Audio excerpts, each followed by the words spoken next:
All right, guys, this is Tim Cain on teaching. Let's get into it. And make sure to say hi to Tim. Hi, everyone. It's me, Tim. Hi, Today I want to Tim. talk about teaching. I want to talk about teaching in terms of what lessons I learned by teaching Yeah. and kind of how I applied some of those lessons to game development. I've mentioned that I was in graduate school for Tim the 4 teacher. years, 4.5, from late 87 to mid 91. And during the time as a graduate student, I was at University of California, Irvine, UCI, their School of Information and Computer Science. During those 4 years, I had to be a teaching assistant. They will pay you to be a TA, and I TA'd a lot of classes. I TA'd programming languages, I wish I had that basic. experience personally. I TA, I don't think I'm a very good TA'd teacher, but I'd like to be a good one. operating systems, and that's one I actually really liked. I TA'd operating systems 3 times because I really liked the professor, Stephen Franklin, and it was taught at 8 in the morning, and it was an optional class. So it was full of students who really wanted to be there because they didn't need to be, and it was 8 in the morning. So it kind of weeded out people who didn't want to learn about operating systems. But one class I had to teach was on neural networks, and I knew that was going to be assigned to me. It was coming up, and I had never had a class. My undergraduate degree at the University of Virginia did not include neural networks, so I studied neural networks. I had already kind of dove into them a little bit because I was at UCI to get a PhD in AI. So I dove into neural networks lightly, but I went in deep dive because I did not want to TA a class I didn't know about. What I loved about it was I stayed ahead of the students, and it was a good class. And after it was over, I was having lunch with the other TA, and I turned to him and I said, "Could you tell that I myself have never had a class in neural networks?" And he was like, "What?" He goes, "I heard you explaining things, hidden layers and That's wild. feedback." And I was like, "Yep, I learned all I that don't think I within the could do last that. 6 months." So that was interesting. Um, I've subsequently gone back and taught game development classes at UCI. I have a video about it. I went back in 99 and then again in 2000. And I taught classes there. And I really enjoyed it. And since then, I've gone to conferences and given talks on game development. I am looking forward. I'm a little scared, but I'm a little excited to have enough knowledge to do a full talk at some game conference. And I'd really like to do it. I don't know what I would do it on though, and I feel like I need some success with some of the things that I am trying. For instance, hiring for values, building up a game company that is very transparent and like streaming on Twitch, and how that experience worked and why I think it was good or bad, or ways that we had to compromise, things like that. I could talk about, I guess, like game design topics, but those are, I don't know, they're a dime a dozen in my opinion. Did you get a university degree? No. I didn't even graduate high school. Pretty good place to start and build courage. I think I have the courage to speak. I just don't know if I have enough. I don't know if I have enough knowledge. I don't know. Maybe I do. I'm pretty harsh on myself, though. Some people say that I could speak on something, but I'm not sure if I could. Maybe a 30-minute talk. Maybe not. I don't know if an hour, but maybe a 30-minute talk on something. One of them recently was gameplay percentages, and how I think that's an important way to look at your high level game design, or like emotional designing. So using the emotion wheel to design games. Either way, I think I'm maybe only a couple years away from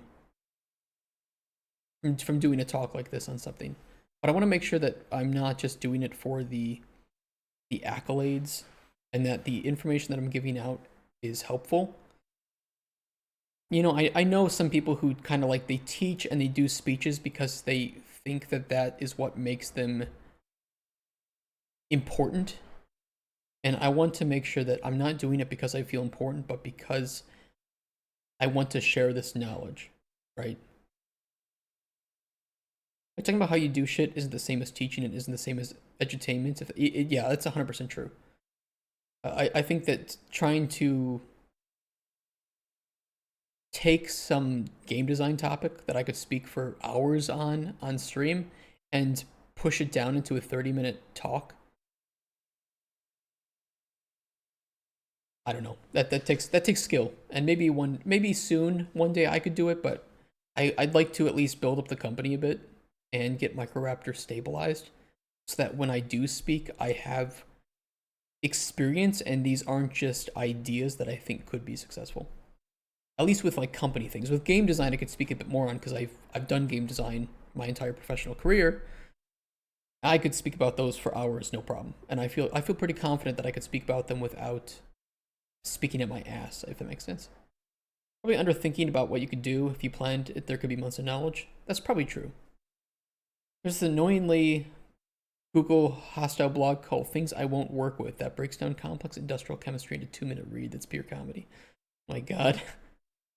Problem with teachers and speakers is that people that know something usually don't feel good enough to talk about it, and people that are way worse or don't have knowledge don't have that problem. Most of my university teachers are really bad in their field. That's true. Yeah, that's a good point. That some of the most boring lecturers in the world are also the most knowledgeable individuals, and if you sat down with them one on one, you could learn a lot.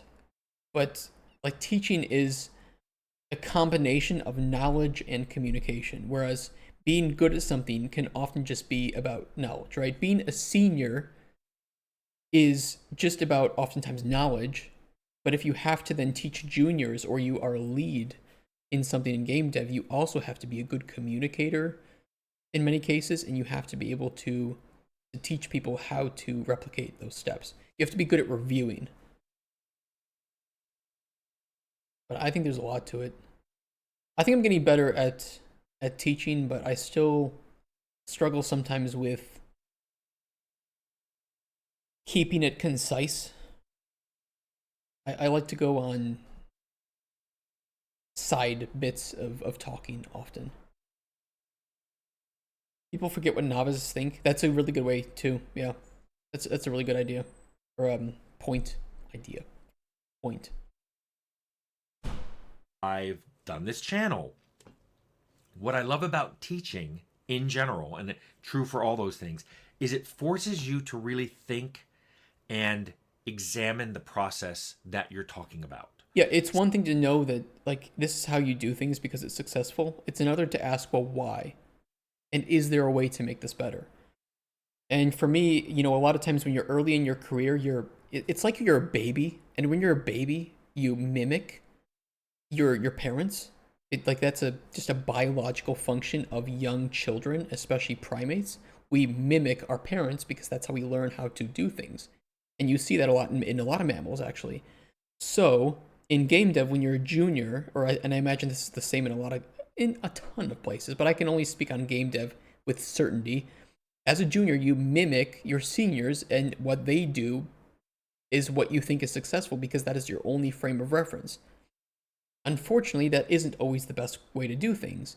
And a lot of the people who are in senior or management positions are using old methods because it's familiar, or they're using bad methods because that's what they were taught and they never examined, well, why do we do this thing? And is there a way to improve it? And once you start to do that, I think that's when you start to move from, okay, you are a regular in the industry, to now you're thinking in ways that make you a bit better. You're saying, okay, well, this way we produced ended up with a delay in our game's release. So maybe we should change the way that we produce games. Maybe in this choice early on led to this lack of understanding of a core system, and we never stopped to say, well, what is this core system supposed to be and why is it important? And if had we done that, we would have saved ourselves all this mountain of trouble later on. And now how do we take that understanding of what went, or what we think went wrong, that hypothesis, and remake our method of production to prevent that from occurring in the future? And that's what postmortems are for, right? And if you can write a postmortem for your game, you're probably pretty good at teaching because you're analyzing and you're presenting that information. Not always, but that is, I think, a good first step to to being a good teacher. And I think if you want to practice, make postmortems of games that you haven't worked on.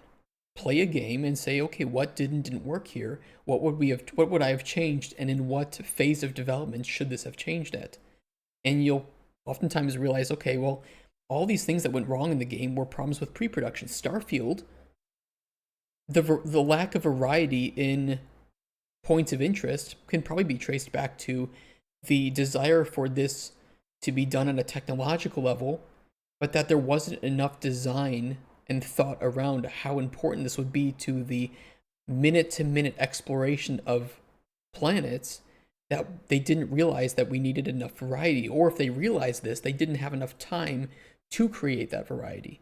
But in both cases, I could see, well, this was a failure of our development, and we should have added more variety to make the minute to minute gameplay feel different enough, and to extend that gameplay loop to the amount of time that we expected the players to play it. Whew, I need to take a breath sometimes. To be a teacher at university, you need to earn less than your pals that went to private sector. So at some point, people that are teaching at university are either idealists and they're quite good, or bigger group, people that are so bad or toxic that private sector won't hire them. I can see that, yeah. That's a good point. Hopefully you get the ones that just worked on impractical shit that no one would hire them, like the guys who make esoteric operating systems no one uses, that have day jobs as CS professors. There's a lot of that, yeah. I've seen that in game dev too, is that people who are lecturing about game dev are oftentimes some of the worst game devs. And if you know them personally, you know that they shouldn't be teaching the kids that the things they think are right. Hey, take care, True Nightmare Gaming. Thanks for updating that video, and thanks for making that video. I'm going to take a look at it today. Sometimes you just do things. You just do them. You don't think about it, but intuition. Having to explain it to another person, meaning you have to go back and think about all the things you just did, and you have to collect them together, you have to organize it, and you have to codify it.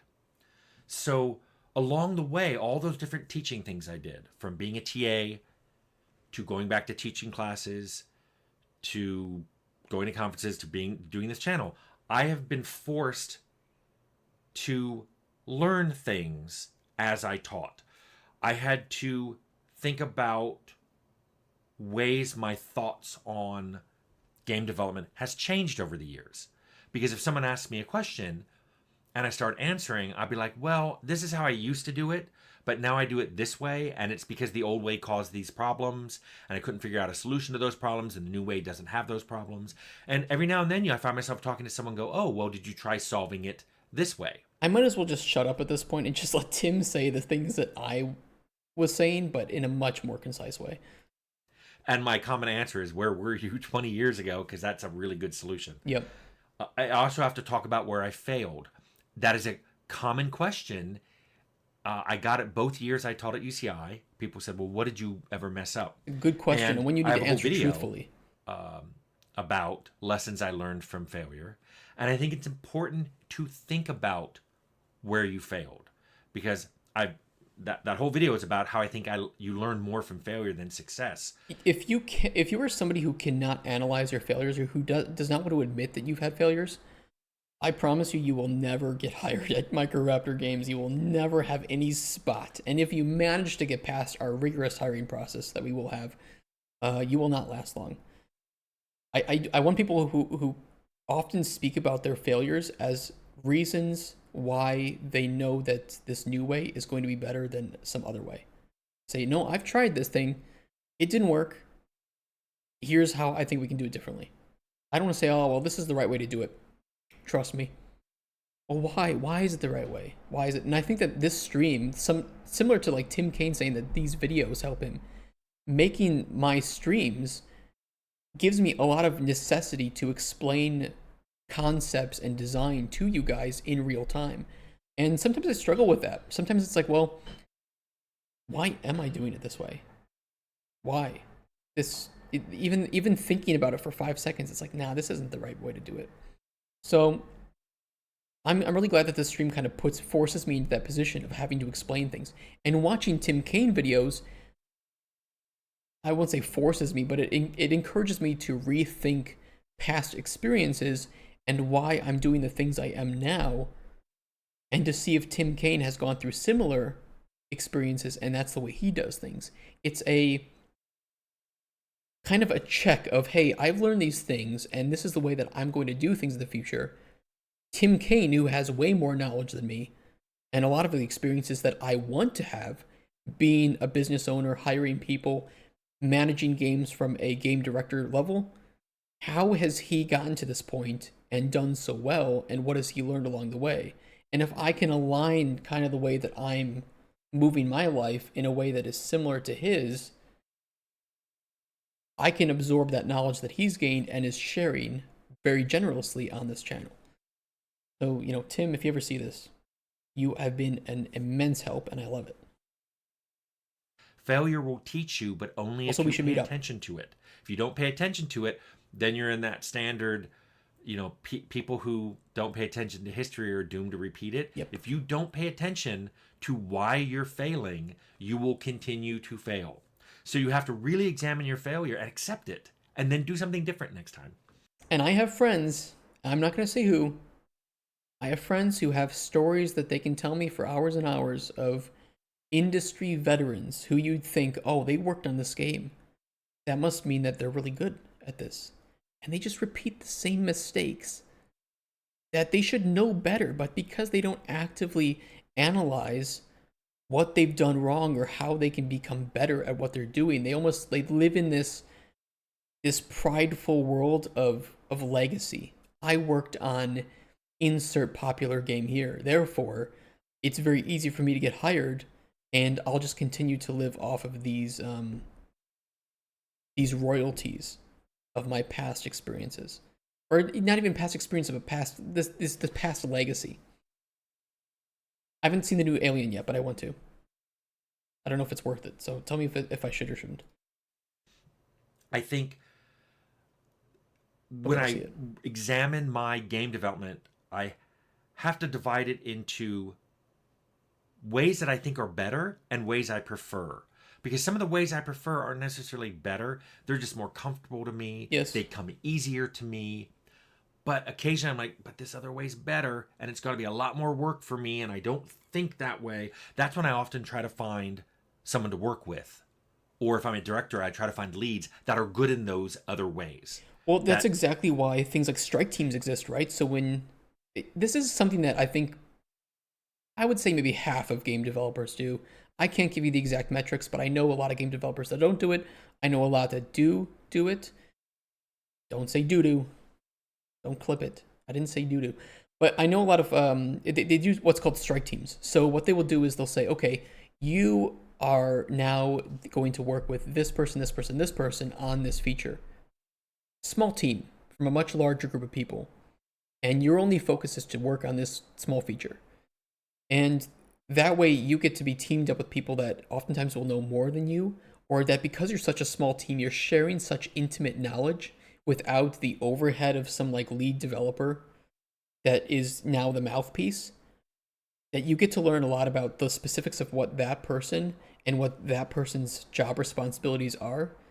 And I think that you learn at a much faster rate with properly handled strike teams than you do with a more corporate structure of, okay, talk to your lead, and then they will talk to this lead, and then that lead will talk to these people, and you don't really have any communication crossing over between team A and team B, but you have a lot of communication crossover between lead A and lead B, and then you end up with these people in team A and team B that don't really learn that much about other aspects of game dev, that if they did know about it might make them better team members. And I've been part of that. I hate it. I like flatter hierarchies. I like smaller teams. I think that there's more communication overlap and more sharing of knowledge. That's what we're going to try to do at our company.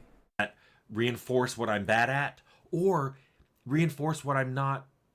I can be good at it, but I don't like going that direction. We all have a way we like to steer, and I'm like, I don't tend to steer this way. I get someone who's like, let's steer that way. We're going to that island. Sometimes though, your preference boils down to the difference between how you like to develop a game and how you like to play it. And you have to keep those It's separate. true. Sometimes the game development process requires you to play the game in ways you don't like. If you watch my video on all the different ways I played Outer Worlds, there were ways I played that game that were not natural to me, and I didn't even like playing them that way. But I understood that you have to play them that way because you're trying to make a game that will appeal to more people and is solvable under different player builds.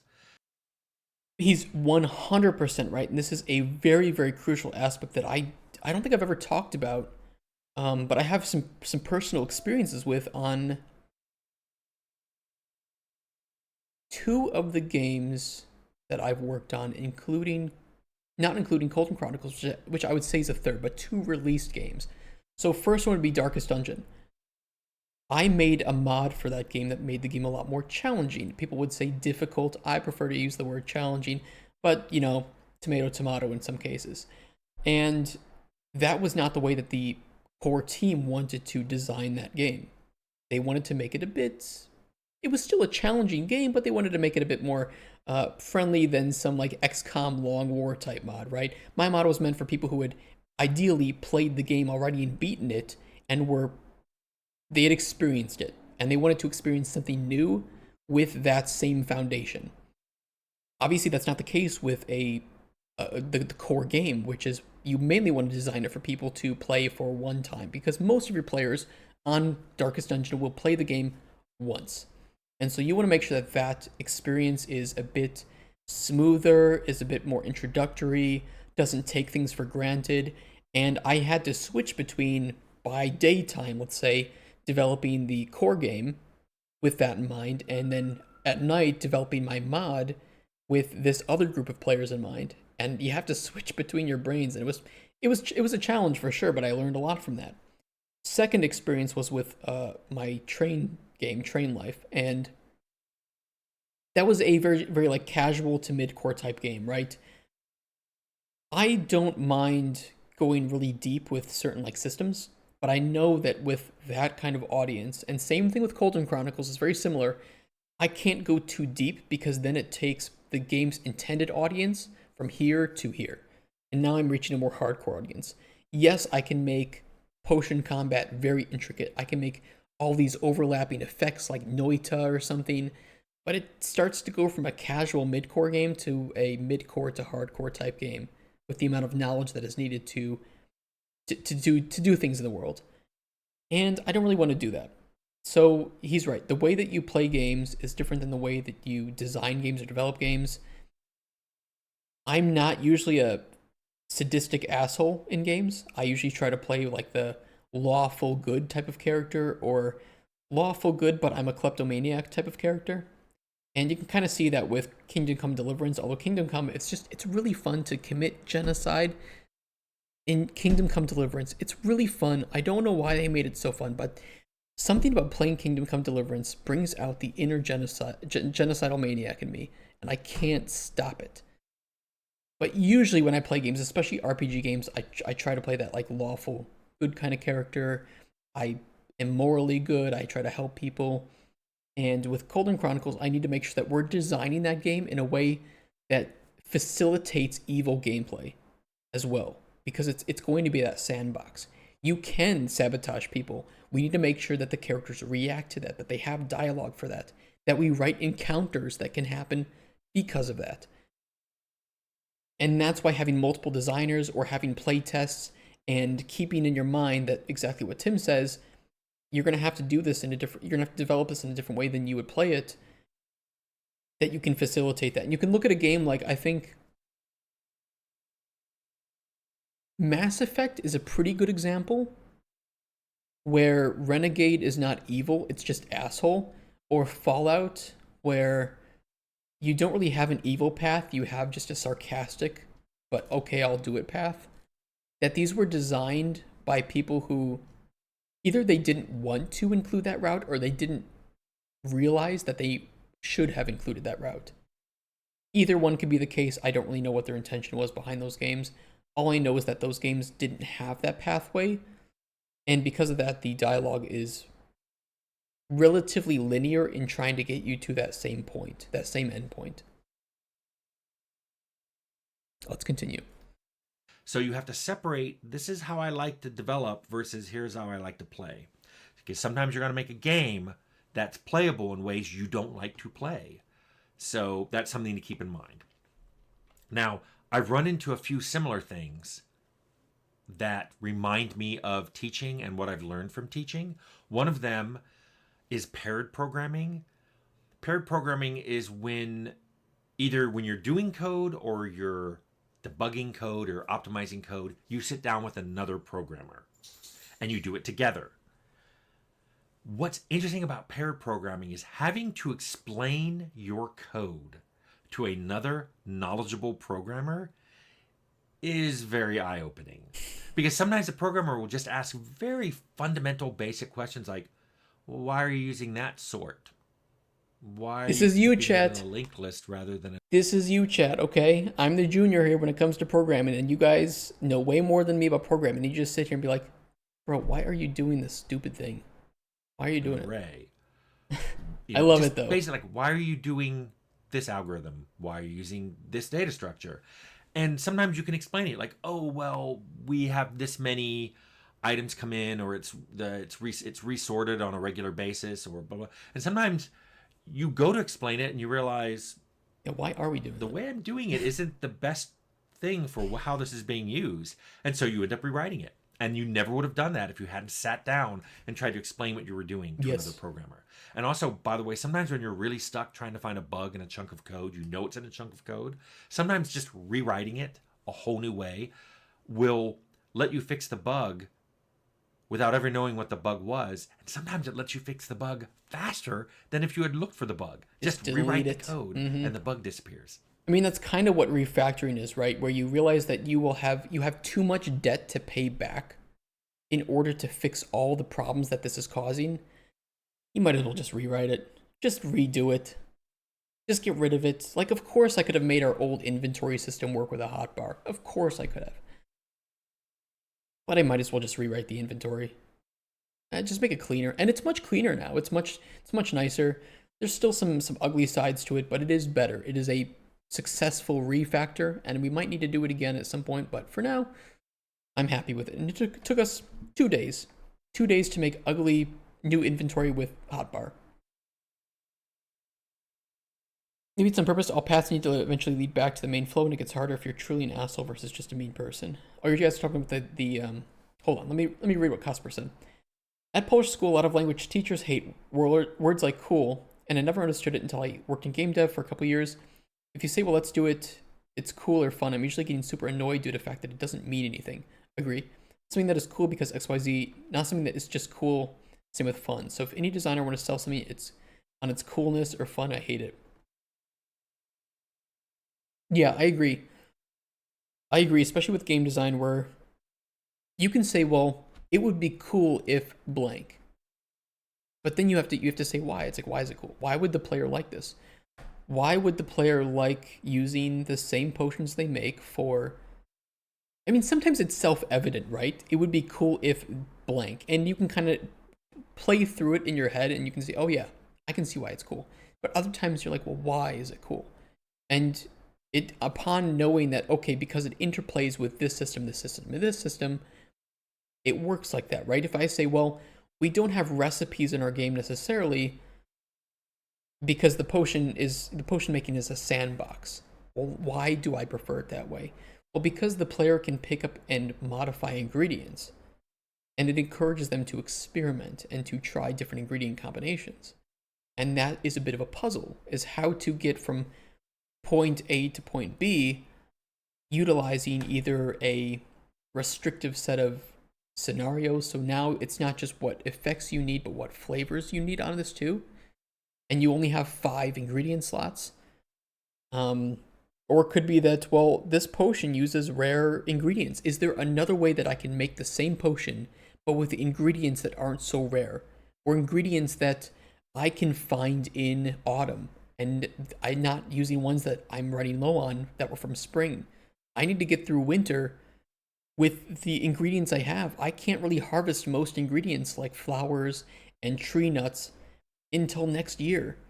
So how do I get through winter utilizing more commonly found ingredients that may not be able to provide the effects that I need at the best rates, but will get me through to the next season? And I think that once Cold and Chronicles starts to take shape with those seasonal restrictions, the game is going to make a lot more sense from that perspective. We'll see. I think we can prototype. We're gonna have to prototype that at some point. I think we can prototype that at some point, and I think that once the player can play through it with a sped up game world, it's going to make more sense why you need to explore, why you need to gather ingredients, and that's going to provide some fun. It's going to provide some strategy, but we will see when we test it. Interesting stuff. And then something that I don't have kids, but has been told to me that parenting is very similar to teaching in the sense that it will rapidly reveal what you don't know. Because I've your heard that kids too. will ask you lots of Why? questions about lots Why, of things. Daddy? Some of which you only know very surface. Louis C.K. had a really great skit on this. Maybe we can pull it up. Louis A.Y. Okay, this is really long, so we'll just watch a little bit of this. What's amazing to me, you can name your kid anything you want. Isn't that incredible? There are no laws. There should be a couple of laws. Audio's kind of bad, ignore You it. can literally name your kid anything. You can name your kid Where's the Y stuff? Eric, you fuck just like that. Sit with his fucking roots. Like, we're playing. I'm gonna go, yeah, you're there. And then she says, hey, cat, I don't know. It's like dozens of 2-year-olds all day. Oh, fuck it. And she's like, all right. It's me now. Fuck it. Melting down. And McDonald's with the king have a child. I will answer all of their questions. Yeah. And open their minds to the wonders of the world. Well, guess what? You don't know what the fuck you're talking about. You can't answer a kid's question. They don't accept any answer. A kid never goes, oh, thanks, I get it. They fucking never say that. They just keep coming. More questions. Why? Until you don't even know who the fuck you are anymore at the end of the conversation. It's an insane deconstruction. It's amazing. This is my daughter the other day. She's like, Papa, why can't we go outside? Well, because it's raining. Why? Well, water's coming out of the sky. Why? Because it was in a cloud. Why? Well, clouds form when there's vapor.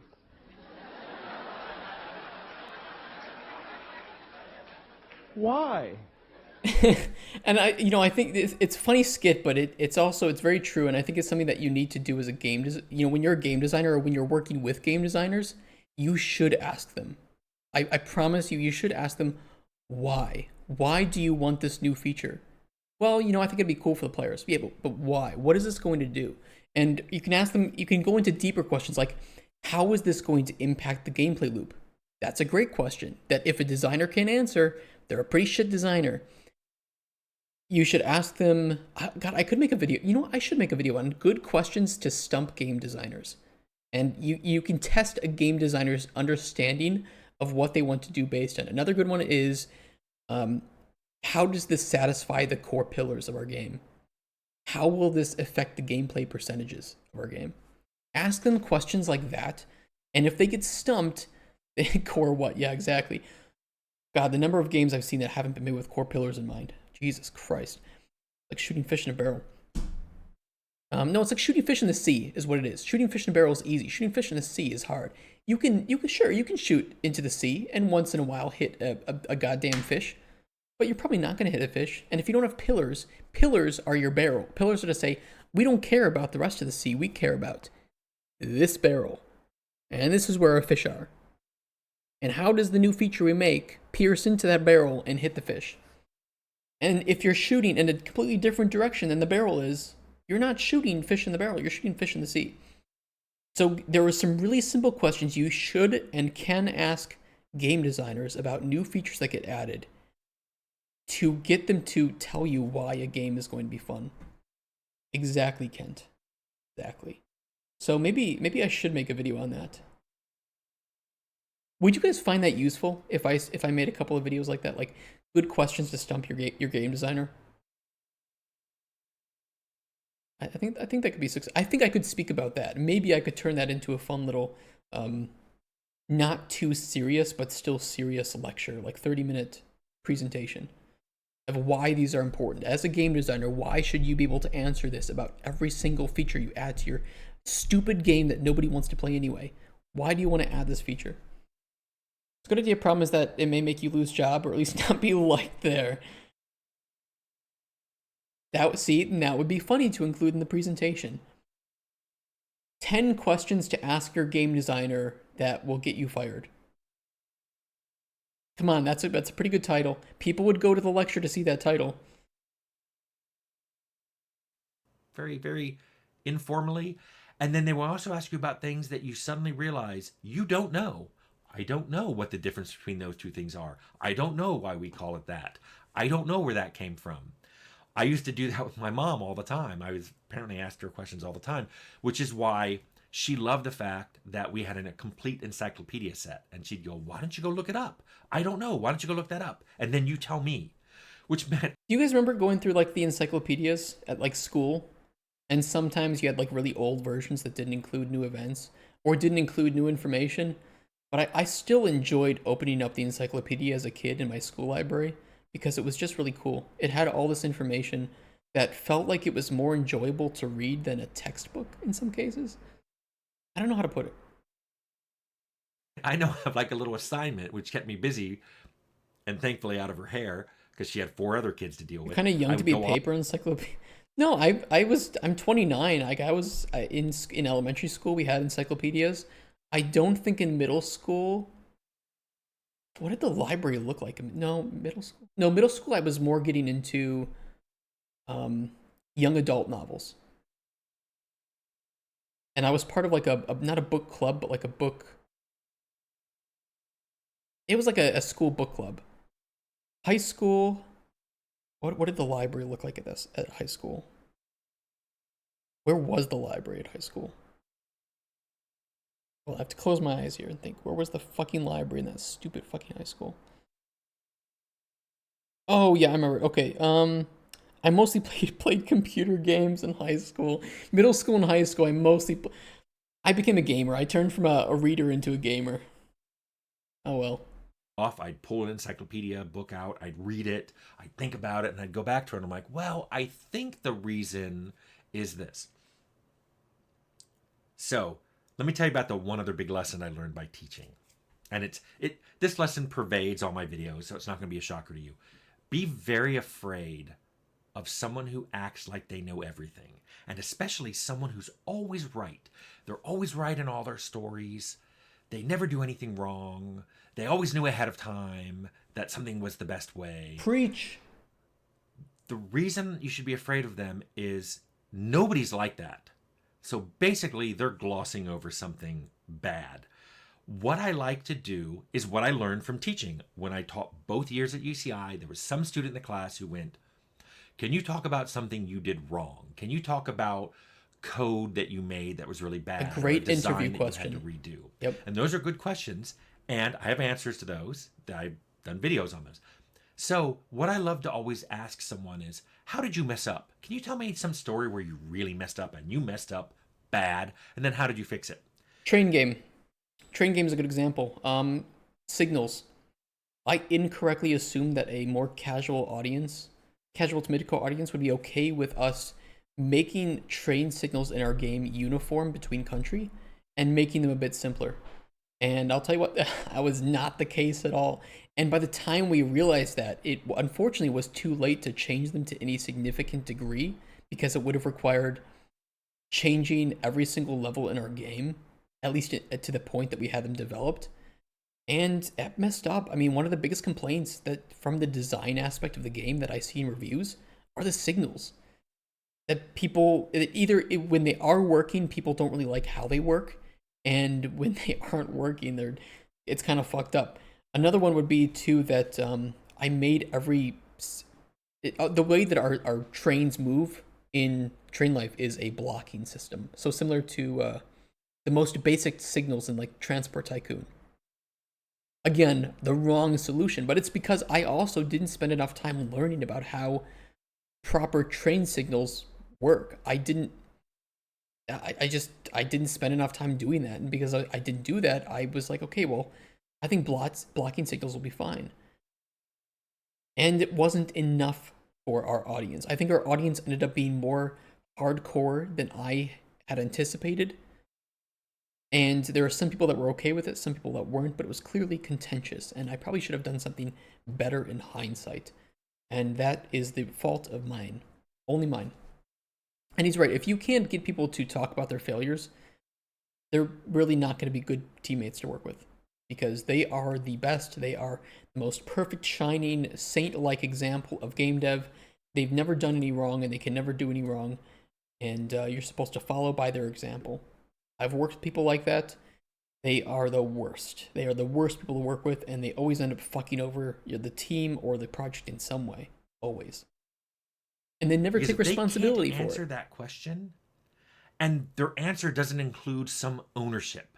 Yes. So not like, well, one time I did this, but I did it because someone else told me to, and then we had to go back and change it. Yes, he's right. The ownership, the responsibility. It's like when I talk about things I made a mistake in, it's like it was me. I made that decision, and I defended. I said it would be okay. I said it will be good, and if we have time, which you'll never have time in game dev, we will fix it.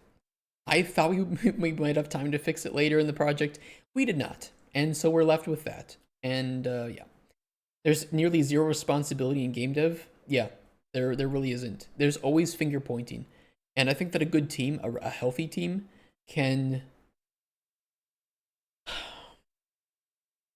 There isn't any finger pointing necessary because the people responsible for the problems will always take responsibility for those problems.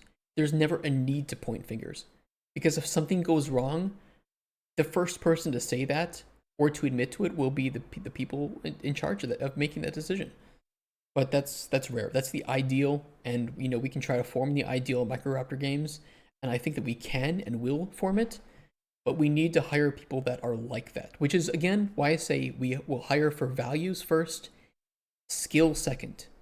I want people who will be good team players and who can build this cohesive team, and then we can elevate ourselves with skill.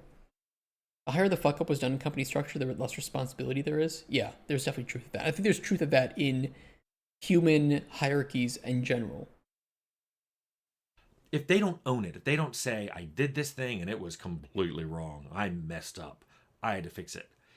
So if they can't think of something they did wrong and they own it, run away from that person, because that's somebody who at some point is going to be right about something that is very wrong. Yep.